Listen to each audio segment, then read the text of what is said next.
you are from, or the place that you hail from, or you come from. Then you go to your age. The next thing people would like to know is what do you do? Like I am a teacher. Similarly, you are a student. You are studying in a school, right? What's the name of your school?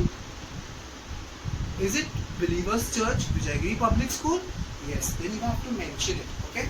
Especially if you're meeting people in your friend circle who are not in your school, or maybe your relatives who are living a little away from you, they would like to know which school you're studying in, okay?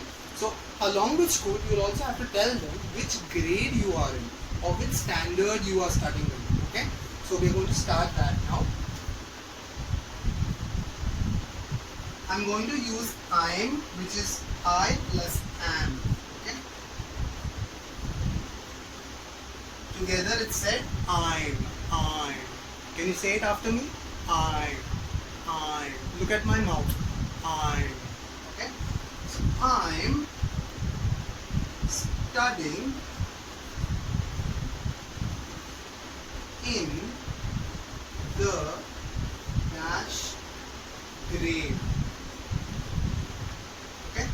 Now grade, don't worry, I mean you have grades here like you have A plus, A1 and all that.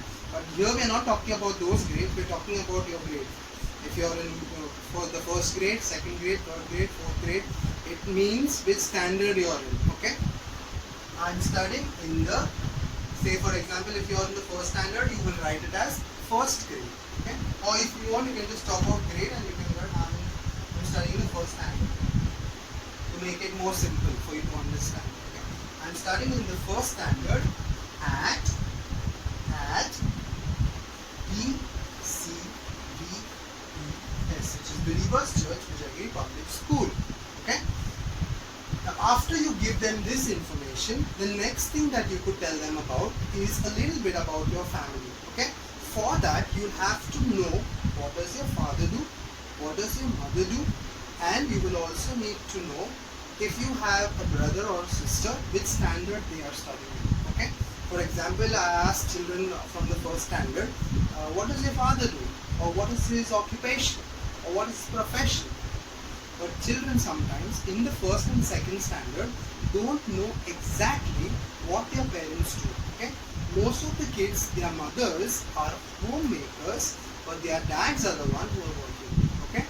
And some of them don't really know what their dad does. Okay?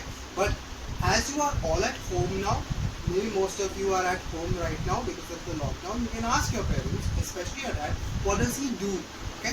Like some of them say that he's working in a bank, but what does he do in a bank? Is he a cashier? Is he at the front desk?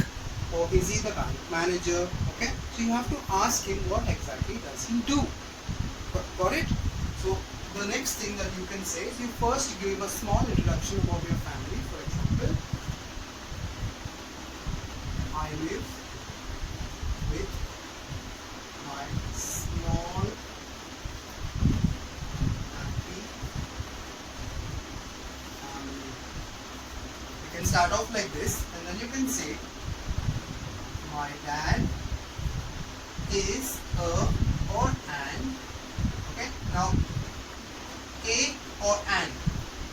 Now you should know where you're supposed to use a and an. Okay. Now you all know that there are vowels, right? A, E, I, O, U. Now these are the vowels. A, E, I, O, U. Any word that starts with a vowel, before that you have to use an. Okay, for example, if your dad is an engineer, engineer starts with E. So you have to use an here, the article an. Okay, you have to use an. But if your dad is a lawyer, lawyer starts with L. So you have to use A. My dad is a lawyer. Okay. If he's an accountant, then what will you use? An, right? Because it starts with A. So it is an accountant. Got it? So you can say my dad is a and find out what does your dad do and write it down here. Okay. Next, most of your mothers will be homemakers, but some children, their mothers are also working. Some of their mothers are nurses and some of their mothers are teachers. Okay. So you can also start here by saying, my mother is a or an dash. I know a child whose mother is an engineer. Okay, so you have to also think before using a or an for your mother's job as well if she's working. Okay, if she's not working, if she's taking care of the kids, she's doing all the work at home, then you can say she is a housewife or she's a homemaker. Okay. The next thing that you would like to tell people is, what do you like to do as a person in your free time? Okay, like for example, if I have lots of free time, I like to play football, I like to dance to music, I like to sing some songs, and I also like to go fishing. Okay, is there anyone who likes to go fishing in the group that currently is watching this video? When school reopens, probably we can think of some activity that we all like to do commonly and do that. Okay. For now, you need to identify what are the things that you like to do. Some of you children like to paint and draw, right? I've seen many of you when the teachers are teaching in the class, if you don't understand, some of you just don't want to learn, so you will so sit, open your book and you'll start drawing pictures and color them with your crayons. Is that true? I've seen a couple of students do that in some of the classes, and then I went up to them and I told them, now is not the time. You have a work education period. That's when you need to do this, or a drawing period. Okay? You have to pay attention to your teachers when they are teaching you.